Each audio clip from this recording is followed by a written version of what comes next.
What's up, guys? I am Zach Owens with Gunsamerica's Hunt365, and with spring coming up, we really wanted to go into a series on spring bear season. It's just about to open up out west, and we wanted to go over some tips and tactics that might help you be successful in the field this year.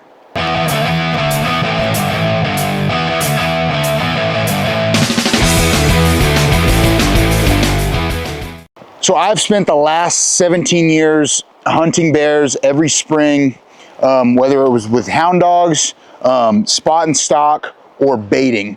And I have learned things that you don't want to do and things that you do want to do when it comes to hunting bears in the spring. So the first part of this series, what I wanted to go over with you is two parts. It's location, so actually where your bear bait's going to be set at, and the physical location and how you set your bait to give you the best opportunity for the kill. One of my favorite parts about bear baiting specifically is not only do you get to watch bears just be bears. I mean, I have watched hundreds of bears come up to a bait. I'm 20 yards away up in a tree, or I'm 20 yards away in a ground blind on the ground, and just watching them do their thing. Bears are hilarious. Whether it's them reaching in a barrel with their arm, grabbing out one little kernel of popcorn or piece of dog food at a time, or tortilla or bread, and they sit on their butt and they're lazy and they'll roll around, and it's probably the easiest way to watch bears just be bears. So it's always fun to sit on a bait site. Two, you can judge, you have adequate time. Bears are notoriously hard to judge, both sex and size. So if you're in close and you get to watch a bear around the barrel, some people use the height of the barrel to determine how tall the bear is, to see if it's a mature bear. But there's other specific things you can look at for a bear, but you actually have time to field judge the bear and see if it's the kind of bear you want to take. And lastly, it's the perfect animal to bring kids and new hunters. Whether they're hunting or not, they can sit there and get to see a bear, see it up close, watch it just do bear things and enjoy that. But I have specifically taken many new hunters, and the first big game animal that they were able to harvest was a bear. It's not rushed. You can be set up perfectly for the shot. You can take your time and make a good, clean, quick kill, which is, what every hunter's after. But for kids as well, you can just set them up. It's calm, and they just have time to make a shot. I've had kids, I like to set the rifle on a tripod and just have it set up. They're sitting in a chair usually on the ground, and they can just make a really good shot. Nothing's rushed, and it's the perfect opportunity to bring a first-time hunter or a kid out into the woods with you. Bear baiting gets a bad rap. People think, you go out into the woods, you throw some food down, a bear comes in and you shoot it. Well, anybody who's bear baited can tell you it couldn't be further from the truth. It takes an extreme amount of time and a lot of money involved, both in preparation with the bear bait itself, and the fuel to drive to and from your bait. But the number one thing you want to look for when you decide that you're going to bear bait is location. Your first thing you're looking for is obviously an area that there's going to be a lot of bears, a high density of bears. So you're looking for, food, water, cover.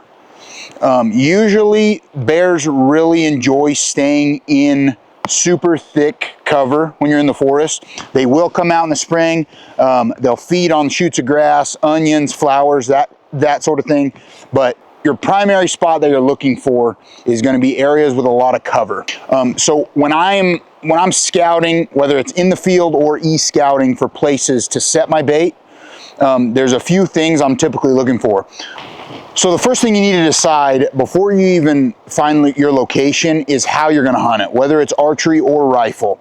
The reason I say that is because you can set your bait up a lot differently if you're rifle hunting as opposed to archery hunting. So rifle hunting, I can shoot obviously much further, so I can set up where my wind isn't as big as a factor. With archery, when you're hunting bears, bears have fantastic noses, one of the best noses in the woods. Their eyesight isn't great, and their hearing is okay, but they live off of their nose. So when you're rifle hunting, you don't have to worry about what your thermals are doing in the morning and evening, which is the primary time that the bears are going to be active.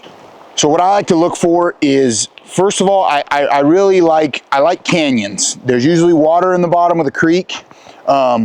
There's food on the sides. There's usually shelter. So I really like baiting in canyons, preferably the bottom of the canyon. We are in Idaho. In Idaho, there is a legal limit. You have to be away from a creek to set your bait, which again can make finding a location, fairly difficult. So whichever state you're baiting in, it's important that you check your laws and make sure you're doing everything to the book. But so if I find the right canyon, I e-scouted, it checks off all the boxes for the things I'm looking for. There's bears there, there's food, there's water, there's cover. Then when I find my area,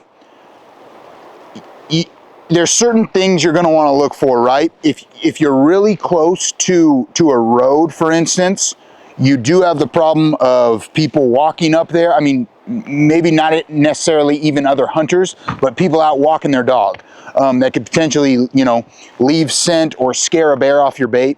Or you have to worry about hound hunters here in Idaho. So if those thermals are blowing all the smell from your bait, the bears have been around your bait, the thermals are blowing it all down the canyon, the dogs on the strike rack when they're driving by are going to blow up. They're going to run bears miles off of your bait, and unfortunately, that's just a part of hunting public land, but that can totally ruin your bait site. So I like to try to get as remote as possible, but when you find this canyon, when you set your bait, you want to set it up thinking about the wind. So wherever your bait's set, wherever you are going to sit, whether you're, sitting in a ground blind, where you're in a tree stand, you want to think about where your wind's going to be going. Bears are most active in the mornings and in the evenings. So in those 2 times you hunt it, you got to think about what your wind's going to be doing. So like I said, if you're archery hunting, you have to be really specific on where the bears are going to come from to approach your bait and where you're set up so they don't smell you. If a bear smells you, they're gone. Younger bears, you can kind of get away with some wind stuff. Even then they'll more than likely they're not going to come in. But big old mature bears, which is what I like to target and what I'm after, sometimes if they smell you one time, they are going to be nocturnal for the rest of the season, and they'll never come to your bait in daylight again. So when I find my location, I found an area that covers all the boxes: food, water, shelter. It's far enough from the road. It's legally far enough away from a creek, anything like that. Then I find the exact location I'm going to put my bear bait, and whether that's a barrel or you build a structure like I do or something like that, you're going to want to set it up so you are funneling the bears in front of the bait where you have an open shot. Again, it doesn't matter if it's a rifle or a bow. I like to find usually a big tree or a rock, something really big like this, where the bears are going to approach from behind it. And like I said, whether it's a barrel to the tree or you set up some sort of structure to hide your bait in, I like to build logs up on the side that funnels them around where they're going to be in front of the bait and present a perfect quartering or quartering away shot for you. Again, you're going to have to base that if you're rifle hunting or bow hunting. The advantage of rifle hunting is that you can set your bait in a spot that might not be ideal for archery, but you're 200 yards away across the draw. So it doesn't matter if the bears come down the draw or up the draw, your wind, depending on what your thermals are doing, is never going to reach the bear. But like I said, when you're setting up I like to set it up with a backstop. The worst thing, and I've had it, like I said, I've made a bunch of mistakes, so I've had this happen, is when you set your bait up, everything's perfect, but you didn't funnel them in for the shot. And you have a bear come up behind the bait, it lays down and it can eat, sits there for an hour, and then it ends up just walking away and you never get a shot. So I like to set my bait specifically in the bottom of a canyon because I want my thermals from the scent of my bait to blow up that canyon all day long. So all day while those thermals are going up, I want all that scent to just cover that canyon, get on the trees, everything. And like I said, bears' noses are incredible, so they're gonna smell your bait. I mean, I think a black bear can smell something up to 5 miles away. So no matter how big your canyon is, if a bear's cruising by, they're gonna be able to smell that. So when those thermals are blowing up the canyon all day long, when the thermals switch in the evening and then all night and in the morning, if I'm set up below my bait site and all those bears are coming down the canyon, they're never gonna win me. As long as I know my thermals are good. So like me personally, I don't even like to hunt my bait in the evenings until the thermals have fully switched for the night. So granted, you don't get as much time to hunt your bait, but I truly believe if you're trying to especially harvest a mature old bear who more than likely has been on a bait in its 10, 15, 20 years of life, that if I'm able to only go in there when the thermals have switched and that bear has never been on that bait and been able to smell me, there's a way higher probability that he'll come in during shooting hours. All right, guys, so this is the first part of this spring bear hunting series that we're gonna do.